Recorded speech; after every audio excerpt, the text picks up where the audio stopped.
Story time with Stephanie Story. I am Stephanie Storey, art historical novelist. Welcome to my show, Story Time. My guest today is an IT specialist, but also a career coach with her own company called Career Rehab, which is the same name as her book that just came out earlier this year, Career Rehab, Rebuild Your Personal Brand and Rethink the Way You Work. Welcome to the show, Kanika Tolver. Hi, how you doing? Thanks for having me. Thank you for being here. I have so many questions about work, in part because, this book came out on January 20th, which is right before our wonderful global pandemic broke out. Right. And I feel like so many people's careers were completely upended and have been completely shifted, like our view of career, all of this stuff.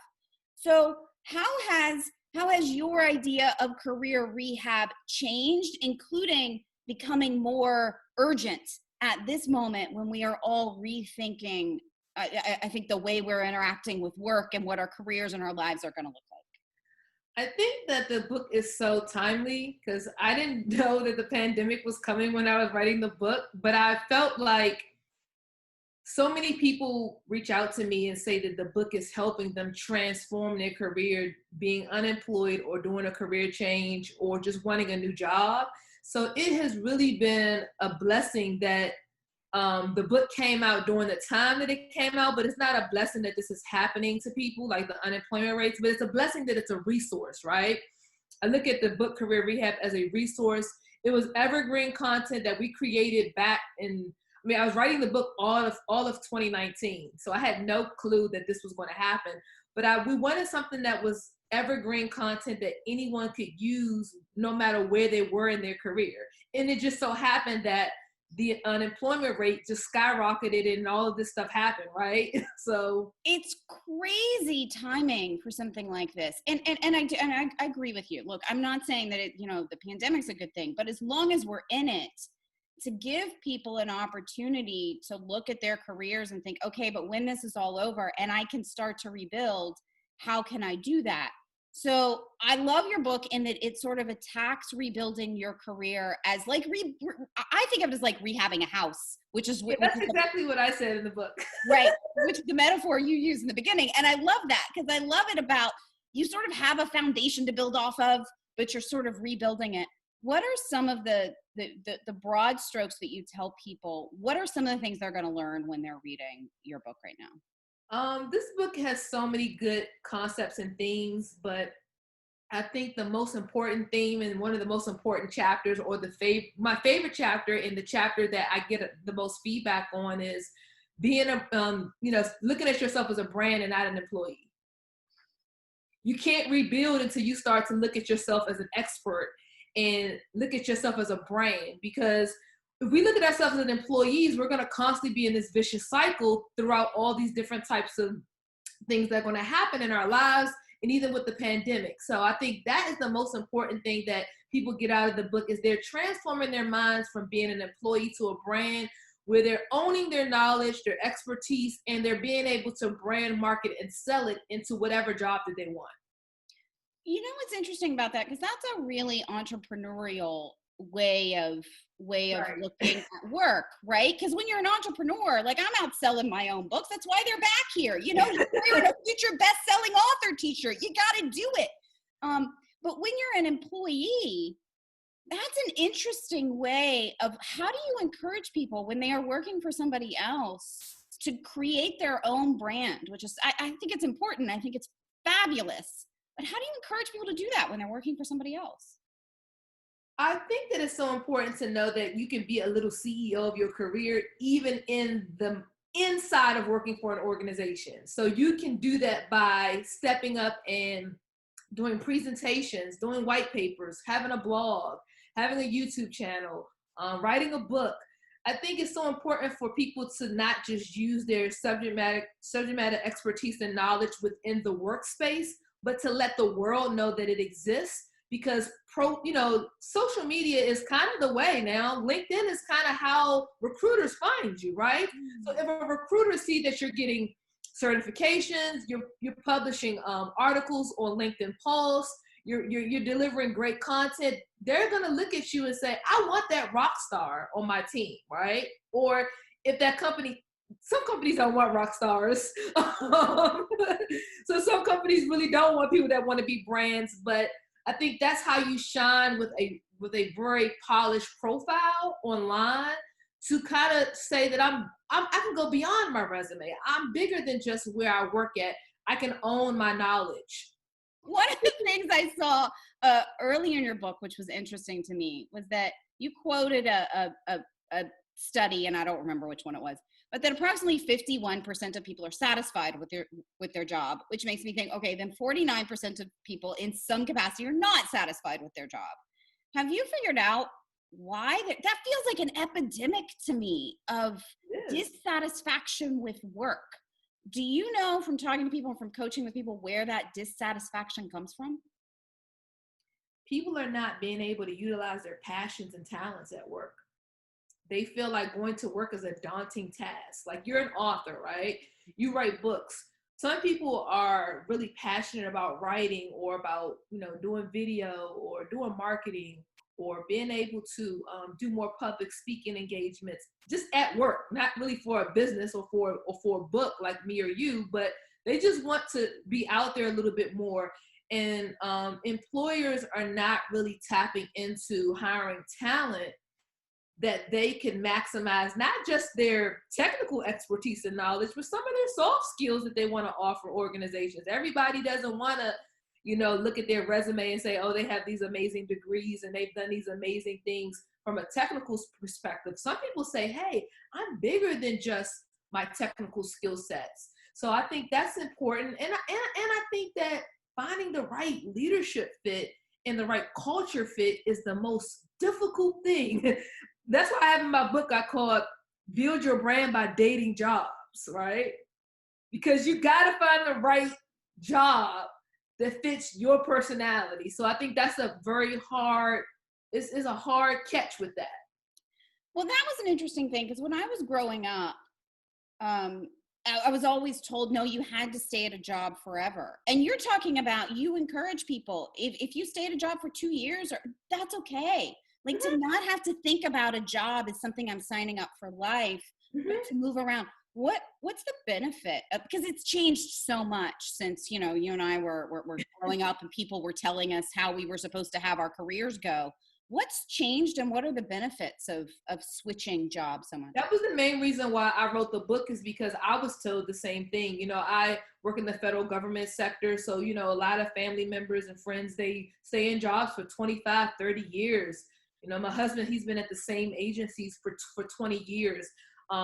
But for me, I think the new generation, and even the millennials that are kind of older, they're learning that approach is going to send you down to a path of unhappiness, and you're not going to have career peace. So I like the idea of dating jobs, because people think that dating jobs is about job hopping, and it's not. It's not about saying, I'm going to stay here for 3 months and I'm going to leave. It's really about giving the job some time and understanding whether it was good enough time, and if it wasn't, it's time to move on. So my advice for people is to stay somewhere from anywhere for 12 to 24 months. If they like it, stay longer, right? But have your checklist. I think it's so important to have the same way we date human beings, and we have this checklist of things that we want. I always think it's important for us to date jobs by figuring out, they know what's in it for them because they're hiring you. What's in it for you as you stay in this 24-month duration? Are you getting training? Are you getting certifications? Are you expanding your network? Are you getting more pay? Are you working from home? So that would be my advice for those that want to date jobs, is to always figure out, we're friends with benefits right now. There's no ring yet. It's no ring until I say I want to commit for want to be here to retirement. So that's my advice, is it's okay to feel empowered to take ownership back. You mentioned something else that I wanted to ask you about, which is remote working, because you have said a lot of your jobs have been remote. And this period, again, with the digital, boy, I feel like it's going to upend so many Yes. careers and jobs out there that we're not going to be headed into the office all the time. What, in your experience, are the pros and the cons of remote working? All right. So the pros are you get to save time on driving to work. The pros is we get to save time on, the cleaner's bill and clothes and all that stuff. You get to get more things done at home. You have more work-life balance, meaning I could put a load of clothes in the laundry. I could do my laundry. I could cook dinner.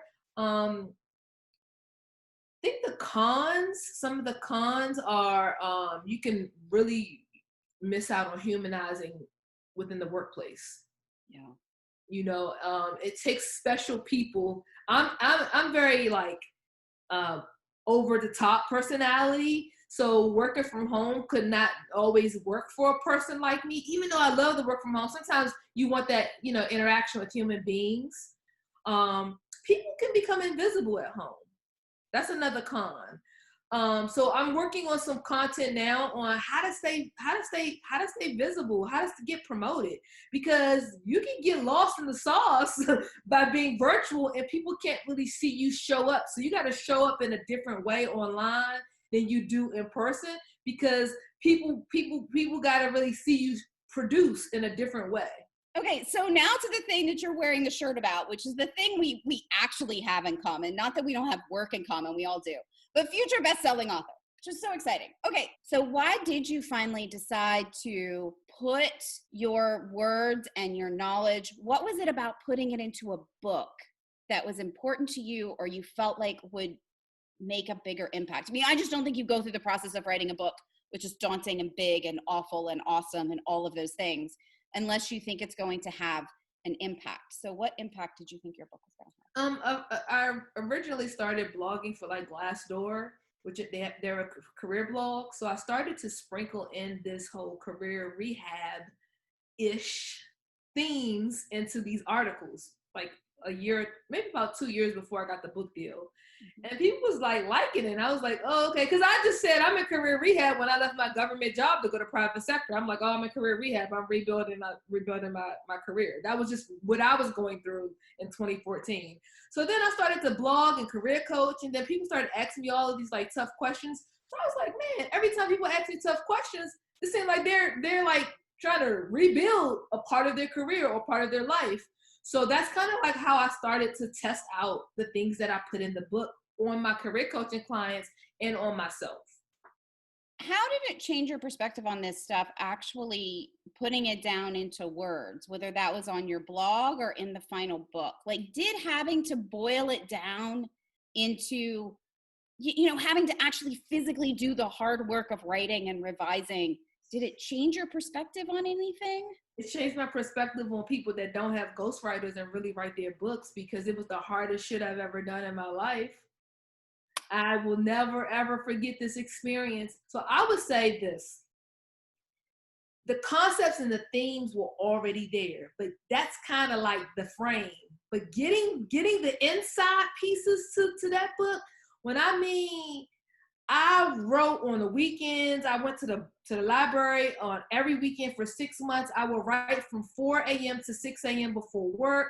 My weekends and my mornings were dedicated to a word count, but I wanted it to have so much substance and meat that I didn't want to focus too much on word count, but I wanted to give the reader, I wanted to give them the book I never had. Like, you know how you read books and you're like, this book is some garbage. It has a good cover and a good title, but I didn't get what I thought I was going to get out of it. So for me, that was what my intent was to give people the meat and potatoes. I know that the career advice people give to me as a woman is different than career advice for men, just because, frankly, the landscape that I have to navigate is different. Different, yep. Is there different advice that you give for women of color versus, white women? I mean, the landscape has to be so extraordinarily different that I know enough to know I can't possibly understand. So that's a great question, and it's so timely for the question that you're asking. Is such a good time to ask, because I think that with all that's going on in the world, there is a difference. There is a difference in approach. I would say that by default, a lot of Black women don't look at themselves as brands because we have the employee mentality because of how we had to overcome all these barriers and challenges. So I have a lot of Black women readers, and they love the concept because they never felt that they could look at themselves as brands because they dealt with racism at work. They dealt with sexism at work. They felt like they couldn't be their authentic self with their hair and their dress and how they navigate the system, whereas a white woman could. And she is she seemed more having a business mindset or business. They treat white women a little bit differently in the workplace than Black women. So Black women feel more like the employee, and sometimes the white woman may feel more like the brand because of how she's treated and how she can navigate the corporate landscape a little bit differently. So what I've seen as far as the feedback from the book from my Black women readers is that they feel empowered to take back their careers, and they feel empowered to do the work that's in the book. I've been so worried watching this latest moment that there's going to be this surge of energy, and I'm talking about the social protests around the death of George Floyd, that there's going to be this surge of energy and then it's all going to sputter again and nothing's really going to change. But if it empowers some women of color, some Black women to feel more empowered to take this stuff up, maybe that's where this surge of energy can have some actual impact. I don't know, in individual lives as much as, I don't know.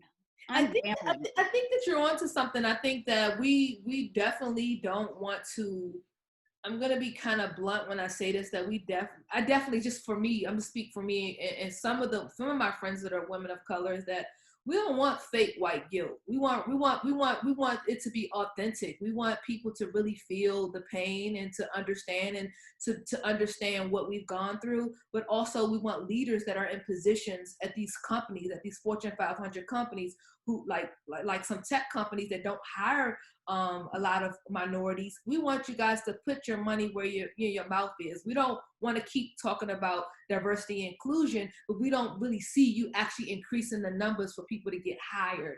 So for me, I don't like the fake apologies. That's just me. I'm just talking about, for me, I want to see action and I want to see consistency, and I want it to be authentic and it comes from your heart. I don't want you to do it to save your brand. Do it because you want to save the human race of this foolishness, So that's what I would say. But I wrote Career Rehab. I honestly wrote Career Rehab with the intent for all people. I wasn't. I just thought, No. What I'm not saying that you said that. I'm just kind of just saying, like, if people look at the cover, I did the cover with intent because I wanted people to know, like, man, it could be an Asian woman, it could be a white woman, it could be a Black woman going through the same exact problems at work. And men, they go through it too. I'm not discounting the men. I love the men. Okay.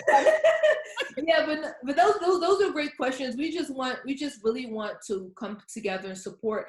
I am really inspired and happy to see that a lot of my friends who are Black women are getting book deals talking about this. Right. They're getting book deals with Seal Press. One of my good friends, she's in the book. She has a book called The Memo. Her name is Minda Harts. She has a book about, how women of color can secure their seat at the table.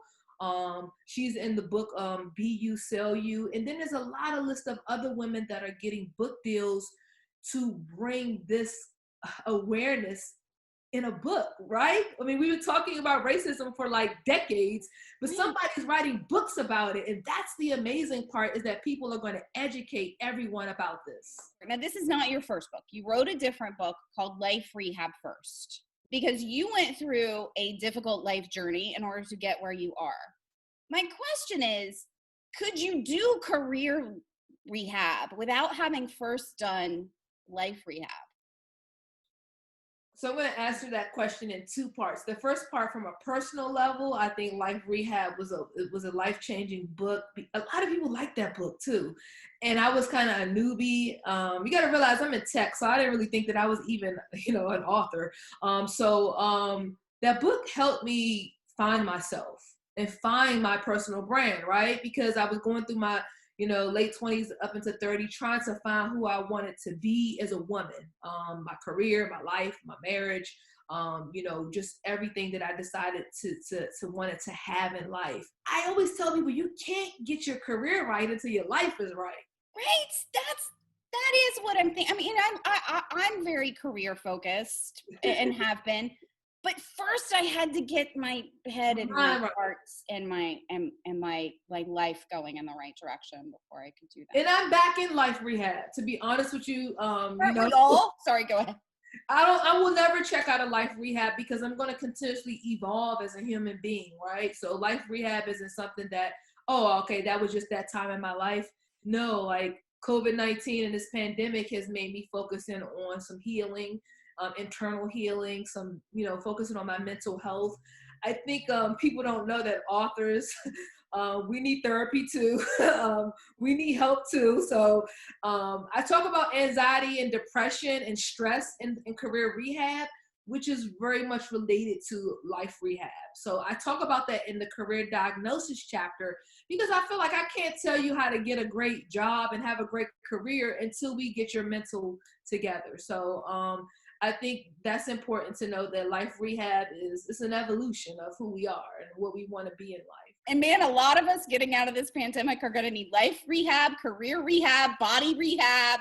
It's all definitely body rehab. I've been trying to work out and stuff like that, but it's just so important for people to take this time to connect with the authors. Like I always tell like people, authors are kind of like, in my mindset, I think authors are like rappers, in my head. Like I feel like this is just an album, these are lyrics, we all have our different way of articulating ourselves in our writing. And it's the same thing as a rapper. No rapper raps the same. So I think this is a great time and an opportunity to connect with the rock stars. The authors are the rock stars right now because you have so much time to read. So, I mean, you've made me feel better because I've always secretly wanted to be a musician, and now you just made me feel like one. Yeah. So, that's what I say. I just say, hey, we have our own writing swag. We have our own terminology. We have our own way how we want to brand. This is the album cover, Stephanie story time virtually. We've got time and plenty of stories, talking stories in